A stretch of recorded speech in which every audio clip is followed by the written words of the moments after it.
Hello students, welcome to EPG Pathshala.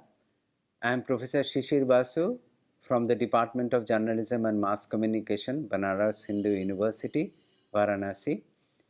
Today we are going to talk on the module The Role of Women in Polity and Administration during 600 BCE to 1200 CE under the paper Women, Theatre and Fine Arts. In this module, we are to discuss the important female figures from the history in India during 600 BCE to 1200 CE. This period is almost of 1800 years, a long period indeed.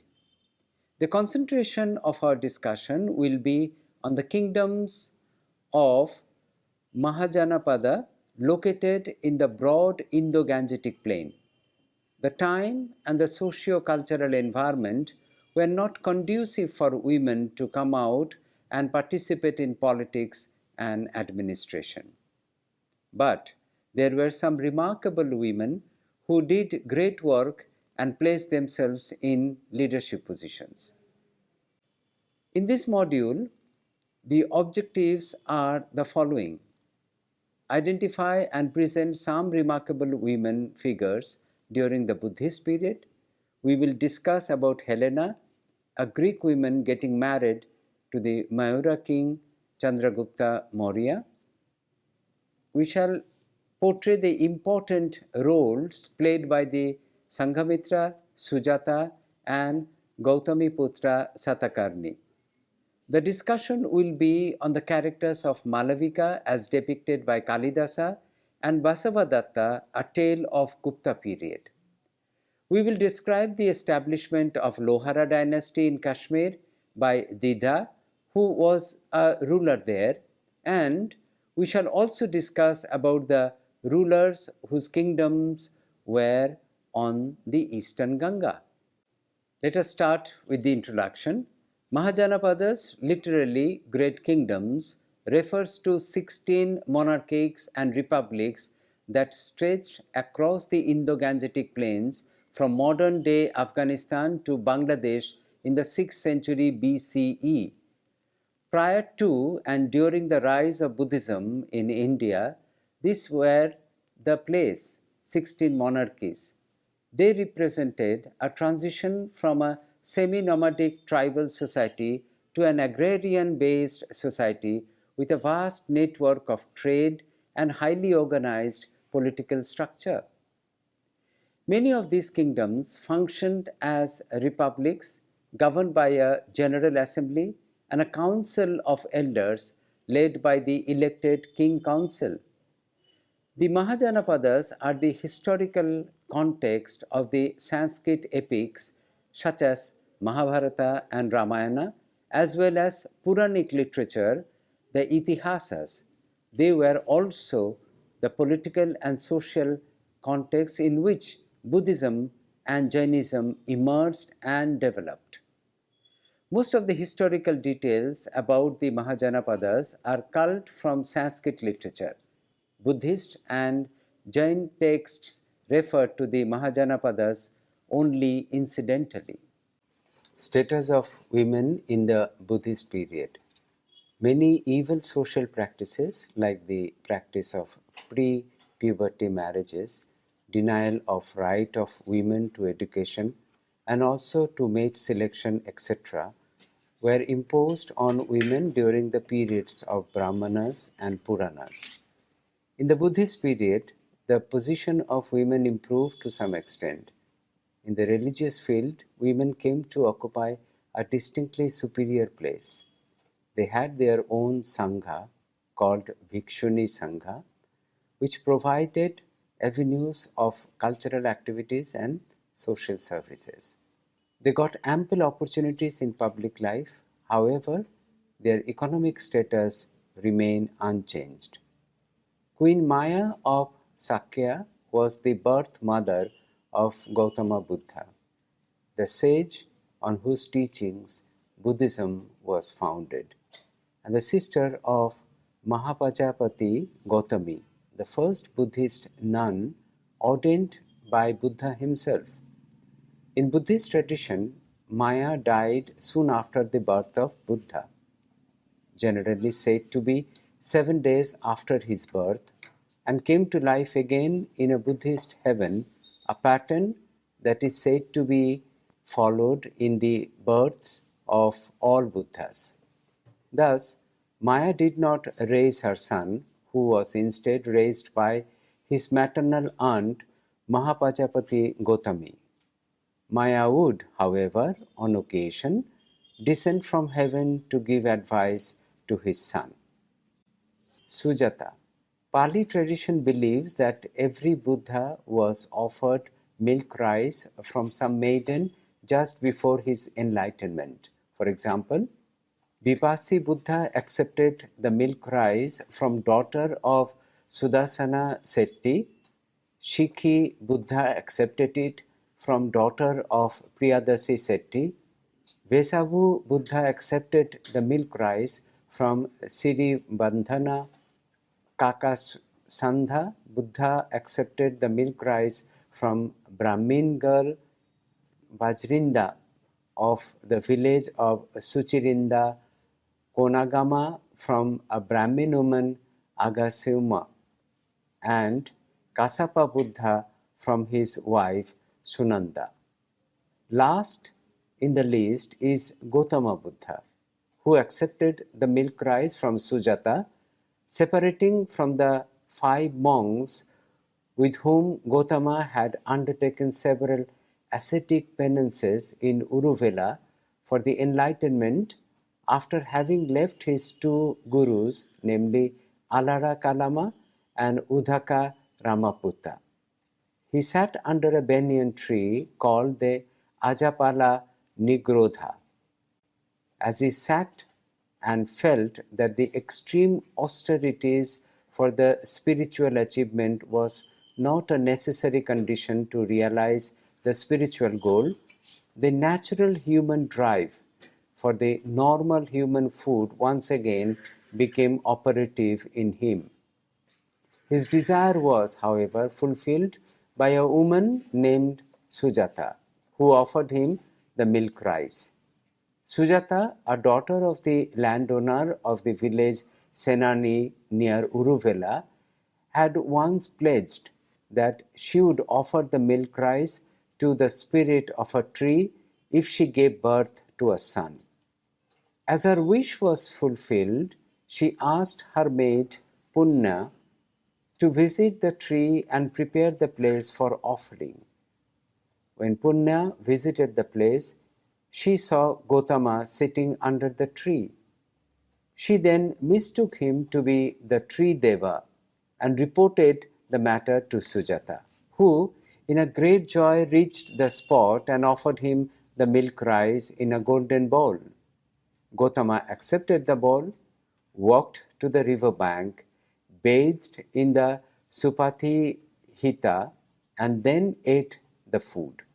This was his only meal after a gap of 49 days. Let us discuss about Helena. The happiest historical love at first sight tale began when Chandragupta, Sandrokotas in Greek history, while riding through the rivulet Jhilam, had secretly seen Helen playing with her handmaidens. Mesmerized with the rare Greek beauty and her charm, Chandragupta fell in love with her almost instantly. Being from humble background, he, however, thought of claiming the hands of Helena by marrying her. Maurya, who was already married to Queen Dhundadhara, confessed his desire to marry Helena and his counselor and advisor Chanakya. The learned man counseled that the only way to seek her was by declaring war against Seleucus, who, after the death of Alexander, seized opportunity and took over the eastern part of Greek Empire, Persia and West India now, and became emperor there.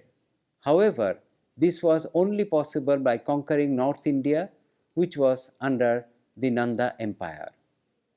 Soon, Maurya triumphed in the north, which alarmed Seleucus about the rise of Chandragupta Maurya in North India.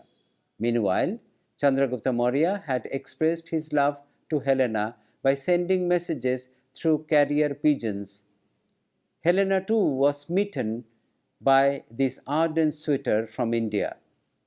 Helena got to know through her handmaids that the lover is a Hindu and heathen who doesn't acknowledge the Greek religion or their goddesses. Still, she had formed an image of the Hindu emperor in her mind and loved him immensely. It was during 305 BC when Seleucus's army met with Chandragupta Maurya's in a battle where Seleucus was defeated. As per Chanakya's advice, Chandragupta Maurya then invited the defeated emperor for a meeting. Seleucus was suspicious. Still, he marched for the meeting, and where the victorious offered the Greek king a truce, an alliance for Helena's hand. To allay the feeling of hurt, Seleucus, the Indian emperor, handed him war elephants as a token of gift, and in the Greek king ceded large areas of Afghanistan and other territories to the Indian emperor. Later, when Chandragupta entered the palace of the later kings, Helena was equally delighted to see the man in real with whom she was deeply in love already. Initially, Seleucus was not ready to give his daughter's hand to a heathen, but when Helena insisted, he agreed, and the two married only to live happily ever after. Chandragupta Maurya, India's greatest emperor, thus not only had the ability to unite India, but East and West through his unique bond of love. Sanghamitra. Sanghamitra in Sanskrit was the granddaughter of Emperor Bidusara and daughter of Emperor Ashoka and his wife Vidisha Devi. Together with Mahinda, her brother, she entered an order of Buddhist monks. The two siblings later went to Sri Lanka to spread the teachings of Buddha at the request of King Devanampiya Tissa, who was a contemporary of Ashoka. At first, she landed in Mathagal. The village Mathagal is situated 16 kilometers from current Jaffna town. In the north of Sri Lanka, this was located along the shores of the Indian Ocean. This Buddhist emperor, the village Mathagal is located or situated 16 kilometers away from Jaffna town in the north of Sri Lanka along the shores of Indian Ocean. Buddhist Emperor Samrat Ashoka sent her to Sri Lanka together with several other nuns to start the nun lineage of Bhikshuni at the request of King Tissa to ordain King Anula and other women of Tissa's court at Anuradhapura, who desired to be ordained as nuns after Mahindra converted them to Buddhism. After Sanghamitra's contribution to the propagation of Buddhism in Sri Lanka and her establishing the Bhikshuni Sangha or Meheni Sangha, there her name became synonymous with Buddhist female monastic order of Theravada Buddhism that was established not only in Sri Lanka but also in Burma, China, and Thailand in particular. That day, the day when she was ordained, the most revered tree, the Bodhi tree, a sapling of which was brought by her to Sri Lanka and planted in Anuradhapura, and which still survives, is also celebrated every year on the full moon day of December as Udubhapa Poya or Uposthana Poya and Sanghamitra Day by Theravada Buddhists in Sri Lanka. Gautamiputra Satakarni is also known as Shalivahana, was the 23rd ruler of the Satavahana Empire. Satavahana dominated the Deccan region from 1st century BCE to 3rd century CE. The dynasty reached its zenith under the rule of Gautamiputra Satakarni and his successor Vasishthaputra Pulamavi. The kingdom fragmented into smaller states in the early 3rd century CE. Gautamiputra Satakarni bears a name which has made some historians entertain a theory regarding matriarchy along the Satavahanas. He is called Gautamiputra even as there is another ruler called Vasishtaputri, Sri Pulamai, and yet another Kausaki-putra Satakarni, and these mean Satakarni, son of Gautami. Sri Pulamai, son of Vasishti, and Satakarni, son of Kaushiki, and in these cases, Gautami, Vasishti, and Kaushiki were the names of the mothers of these rulers respectively. This justifies the valuable position of a mother in the political affairs. The king was carrying her mother's name. One of the interesting facts which is worth mentioning here is about their name. They prefix their mother's names to theirs. It seems to mean to these historians that they derive themselves in the female line and not in the male line, thereby suggesting matriarchy. This is not acceptable, for there is no other evidence to support such as radical conclusion, and even in Kerala, matriarchy came in much later, certainly not before a few centuries, Sangam age. The real explanation for this king of matrimony seems to be that since the rulers married a number of wives from different royal families, a prince was best identified with reference to his mother. This practice is found reflected in the system adopted in the colophons to the Padri Rupattu, a Tamil Sangam anthology in which early Chera genealogy is mentioned. Gautamiputra was very charitable, and there is a record which mentions his gift of a piece of land which had originally belonged to one of the Ushabhadatta, Vasishthaputra, Sri Pulamai. Malavika. The text written by Kalidasa, Malavikagni Mitra, gives us the names of three of his queens, Dharini, Iravati, and Malavika, a princess of Vidarbha. The play tells the story of the love of Agnimitra, the Shunga emperor at Vidisha, for the beautiful handmaiden of his chief queen. He falls in love with the picture of an exiled servant girl named Malavika. He must resort to the help of this gesture and play a game of subterfuge merely to look at the new girl.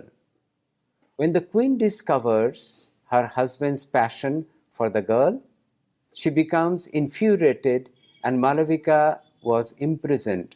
But as fate would have it, in the end, she is discovered to be of royal birth and is accepted as one of the queens of the king.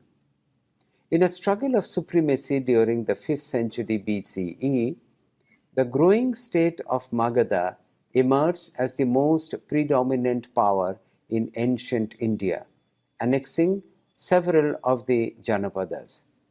They were all eventually absorbed into the Maurya Empire after 321 BCE. Vasavadatta is a Gupta period romantic akhaika or tale, written in an ornate style of language that was in fashion at the height of classical Sanskrit literature. His author is Shubhandhu, a courtier of Kumaragupta who ruled from 414 to 455 CE, and his son Skandagupta, who ruled from 455 to 467 CE. The plot of the drama is drawn from the romantic narratives about the Vatsa king Udayana and Vasavadatta, the daughter of Prayadutta, the ruler of Avanti, which were current in the poet's time and which seem to have captivated popular imagination.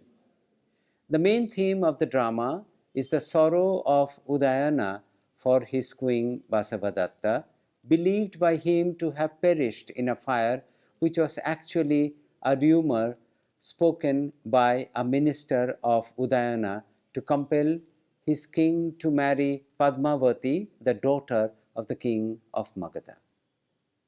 Kumara Devi. Chandragupta I is the son of Ghatotkach and the grandson of Srigupta. Unlike his predecessors, who were known as Maharaja, king, he became to be known as Maharajadhiraj, king of kings. He came to power in 340 AD. However, it seems unknown how he expanded small patriarchy to the status of an important kingdom by annexing neighboring kingdoms. He also married a Licchavi princess, Kumaradevi, indicating that the matrimonial connection between the two led to the political greatness of the Gupta dynasty. Padmavati was a 4th century regent of the Western Indian Vakataka dynasty. Padmavati was the daughter of a Naga dynasty princess from northern India who had been made a consort of the Gupta emperor Chandragupta II when the Naga lands were overrun by Gupta soldiers. Recognized as an heir of Chandragupta, Padmavati was married to the Vakataka king as a diplomatic gift. When the Vakataka king died shortly after wedding, Padmavati took the reins of government and ruled for 20 years, allying the Vakataka state closely with Gupta interests. Didha.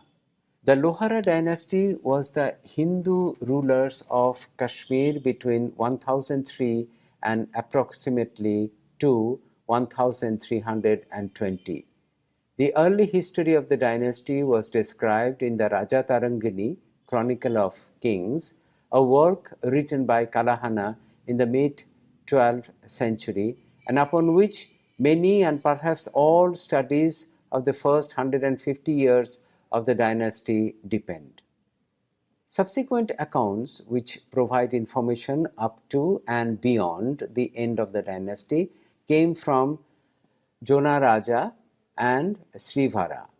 The later rulers of the dynasty were weak, internecine fighting and corruption was endemic during this period, with only brief years of respite, and this gave rise to the growth of Islamic supremacy in the region. Didda was ruler of Kashmir from 958 CE to 1003 CE, first as a regent for her son and various grandsons, and thereafter as sole ruler in her own right. Most knowledge relating to her is obtained from Raja Tarangini, a work written by Kalahana in the 12th century. Didda was a daughter of Simharaja, the king of Lohara, and a granddaughter of Bhima Sahi, one of the Hindu Sahi of Kabul. Lohara lay in the Pir Panjal range of mountains on a trade route between western Punjab and Kashmir. She married the king of Kashmir, Shemagupta, thus uniting the kingdom of Lohara with that of her husband. When Shemagupta died following a fever contracted after a hunt, in 958, he was succeeded by his son Abhimanyu II. As Abhimanyu was still a child, Dida acted as regent and effectively exercised sole power. Compared to other societies of the period, women in Kashmir were held in high regard. Even period to becoming regent, Dida had considerable influence in state affairs, and coins have been found which appear to show both her name and that of Shemagupta. With Rudrama Devi of the Kakatiya dynasty, she is one of the very few queens in Indian history. His first task was to rid himself of troublesome ministers and nobles, who she drove from office only to have them rebel against her. The situation was tense, and she came close to losing control, but having asserted her position with support from others, including some whom she bribed, Didda played a ruthlessness in executing not only the rebels who had been captured, but also their families. Further trouble erupted in 972 when Abhimanyu died. He was succeeded by his son Nandigupta, still a young child himself, and this caused relentless among the Damaras, who were feudatory landlords, and later to cause huge problems for Lohara dynasty, which Dida founded. In 973, she deposed of Nandigupta in staying phase, and then did the same to Tiruvanagupta, his younger brother, in 975. This left her youngest grandson, Bhimagupta, on the throne, again with Dida as regent. Her desire for absolute power became untrammeled, especially after the death of Falugna, a counsellor who had been prime minister of her husband before being exiled by Dida after Shemagupta's death, and then brought back into her fold when his skills were required. She also took a lover called Tunga at the time, and although he was a mere headsman, this provided her with a sense of security sufficient that in 980 she arranged for Bhimagupta to be tortured to death and assumed unfettered control for herself, with Tunga as her prime minister. Although there remained some discontent among the Damaras, Didda and Tunga were able to resolve the issues by force and by diplomacy, causing Stein to comment that the statement like instinct and political ability which we must ascribe to Didda, in spite of all her defects in character, are attested by the fact that she remained to the last in peaceful possession of Kashmir throne and was able to bequeath it to her family in undisputed possession. She adopted a nephew, Sangram Raja, to be her heir in Kashmir and left the rule of Lohara and Bigraha Raja, who was earlier another nephew or perhaps one of her brothers. From this decision arose the Lohara dynasty of Kashmir, although Bigraha Raja even during her lifetime made attempts to assert his right to that area as well as Lohara. The Eastern Ganga dynasty reigned from Kalinga, and their rule consisted of the whole of the modern day Indian state of Orissa as well as part of West Bengal, Andhra Pradesh, and Chhattisgarh from the 11th century to the early 15th century. Their capital was known by the name Kalinganagar, which is the modern Sri Mukhalingam in Srikakulam district of Andhra Pradesh bordering Orissa. Today, they are most remembered as the builder of the Konark Sun Temple an UNESCO World Heritage Site at Konark, Orissa. The dynasty was founded by King Anantavarma Choraganga, descendants of the Western Ganga dynasty that ruled southern part of modern Karnataka state from the 4th century to the end of 10th century and Chola dynasty. The Eastern Ganga rulers who lived and who have hailed from southern India, who were matrimonially related to Chola Empire and Eastern Chalukyas, naturally carried South Indian culture to Orissa, which is very well reflected in the currency. The currency was called Ganga Phanmas and was greatly influenced by the Chola Empire and Eastern Chalukyas of South India. Anantavarman was a religious person as well as a patron of art and literature. He is credited for having built the famous Jagannath temple of Puri in Orissa. King Anantaraman Choraganga Deva was succeeded by a long line of illustrious rulers such as Narasimha Deva. The rulers of Eastern Ganga dynasty defended their kingdom from the constant attack of the Muslim rulers. This kingdom prospered through trade and commerce, and the wealth was mostly used in the construction of temples. The rule of the dynasty came to an end with the reign of King Bhanudeva in the early 15th century CE. The above historical evidences help us to draw a line which shows a small contribution of women in administration and polity of India. The present subject needs to be studied more. This should be mentioned here that after 600 CE to 1200 CE was the transitional phase of Indian history. We don't find any strong ruler during this time who ruled continuously. We can't expect women as rulers in this regard. Although we have some exceptions here, this puts as an example of Dida. We should not forget that it is the transitional phase of ancient history. The entire territory was politically disturbed. No political power was dominated. The small states were struggling for the expansion of their states. Triparty struggle was in vogue among Gujars, Pala, and Pritharas in order to capture Kannauj.